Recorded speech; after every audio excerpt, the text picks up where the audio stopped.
Hello my dear students, आज की इस वीडियो में आपका स्वागत है। तो आज की इस वीडियो के माध्यम से हम आचार्य रामचंद्र शुक्ल जी के जीवन परिचय के बारे में पूरा डिटेल से जानने वाले हैं। तो यदि आप कक्षा 10वीं के छात्र हैं तो इस वीडियो को पूरा अंत तक देखिएगा, क्योंकि इनका जीवन परिचय हर वर्ष बोर्ड पेपर में पूछा जाता है और वो भी पूरे 4 नंबर में पूछा जाता है। ठीक है, तो यदि आप आज ही 4 नंबर पक्का करना चाहते हैं तो आप वीडियो को पूरा अंत तक देखिएगा, जरा भी स्किप ना करिएगा। और यदि आप चैनल पर नए हैं तो चैनल को सब्सक्राइब कर लीजिएगा, साथ में बेल आइकन को प्रेस कर लीजिएगा ताकि जो भी मैं वीडियो बनाऊं उसका नोटिफिकेशन आपके यहाँ सबसे पहले मिलता जाए। तो चलिए शुरू करते हैं आचार्य रामचंद्र शुक्ल जी के जीवन परिचय से। देखिए, जो सबसे पहले हम देखते हैं जन्म।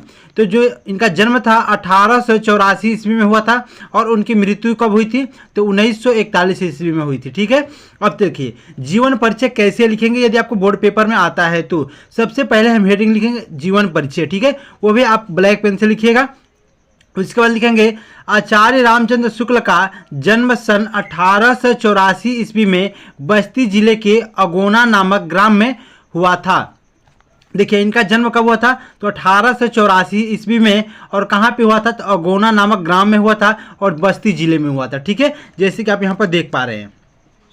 अब देखिए, इनके पिता का नाम चंद्रबली शुक्ल जी और माता का नाम विभासी था। ठीक है, इनके माता और पिता का नाम बिल्कुल अच्छे से याद कर लीजिएगा, ठीक ना, कि उनके पिता का नाम चंद्रबली शुक्ल और उनके माता का नाम विभासी था। ठीक है, अब चलिए इसके आगे क्या है।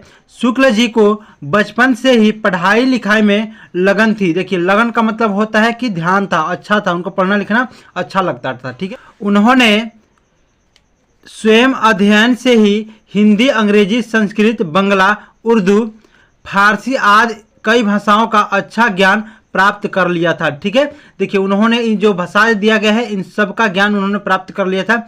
उन्होंने साहित्य के प्रति गहरी रुचि रखी और पत्र पत्रिकाओं में अपने लेख प्रकाशित करने लगे। ठीक है, उसके बाद जो भी उन्होंने लिखा था अपने पत्र और पत्रिकाओं में लिखने लगे। आनंद कादम्बिनी नामक पत्रिका में इनकी रचनाएं प्रकाशित होने लगी। देखिए, जहाँ पे उनकी रचनाएं प्रकाशित हो रही थी उसका नाम था आनंद कादम्बिनी। ठीक है, इसको आप अच्छे से याद कर लीजिएगा। ऐसे प्रश्न आपके बहुविकल्पी में भी पूछे जा सकते हैं। चलिए, इस प्रकार जीवन के अंतिम क्षणों तक साहित्य की सेवा करते हुए सन 1941 कब? तो सन 1941 में हृदय गति रुक जाने के कारण इनका स्वर्गवास हो गया। यानी देखिए, इनकी मृत्यु कैसे हुई? तो हृदय गति रुक जाने के कारण इनकी मृत्यु कब? 1941 ईस्वी में हो गया था। ठीक है, अब देखिए इनके रचनाएं के बारे में लिख देते हैं। यदि आप रचना नहीं लिखेंगे तो आपका नंबर कट जाएगा, इससे जरूरी है रचना लिखना।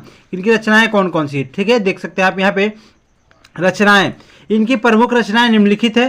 पहला है जैसे हिंदी शब्द सागर। ठीक है, हिंदी शब्द सागर इनकी प्रमुख रचना थी। उसके बाद आनंद कादम्बिनी थी। तीसरा है नागरिक प्रचारणिक पत्रिका। उसके बाद हिंदी साहित्य का इतिहास। ठीक है, ये सब उनकी रचनाएं हैं। जैसी ग्रंथावली, सुर ग्रंथावली, भ्रमर गीत सार, ये सब उनकी रचनाएं हैं। ठीक है, तो यदि आप इतना पेपर में लिखते हैं तो आपका एग्जामिनर 1 नंबर भी नहीं कटेगा और आपका फुल मार्क्स दे देगा। ठीक है, तो साथियों मिलेंगे अगली वीडियो के साथ, तब तक के लिए जय हिंद, जय भारत।